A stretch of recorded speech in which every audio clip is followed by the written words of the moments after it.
Aujourd'hui, on va parler du sag. Et si tu sais pas ce que c'est, il y a de fortes chances pour que ta moto ne soit pas réglée pour ton poids. Le sag, qu'est-ce que c'est? C'est l'enfoncement de ta suspension, que ce soit à l'avant ou à l'arrière. Par exemple, pour la fourche, comment je vais faire? Je vais lever la moto pour décoller la roue avant du sol. Venir plaquer mon riselant en haut contre le joint spi.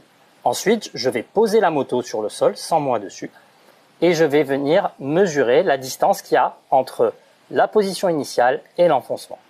Ensuite, troisième mesure, je m'équipe comme si j'allais aller rouler.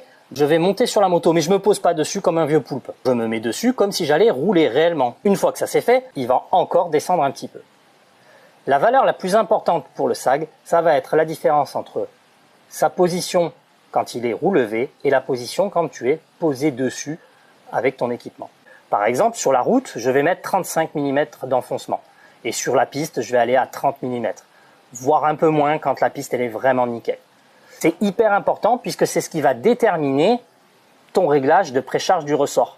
Si tu es obligé de mettre toute la précharge sur ton ressort pour arriver à ces valeurs-là, c'est que ton ressort il est probablement trop souple pour ton poids. Ou au contraire, si tu es desserré complètement, c'est qu'il est trop dur. Bien entendu, pour faire ces mesures et régler le sag, il faut avoir l'hydraulique qui reste cohérente, à savoir, j'ai pas ouvert ou fermé à fond la compression, la détente, etc.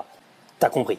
Voilà, maintenant tu sais ce que c'est que le sag. Si tu n'y arrives pas, dis-le en commentaire et on fera une petite vidéo où je te montre comment on règle le sag sur l'amortisseur et sur la fourche. Rien de compliqué, mais hyper important pour avoir une moto qui corresponde à ton poids, à ton utilisation, qui soit pas soit un bout de bois, soit un saucisson. Parce que dans les deux cas, ça fonctionne pas.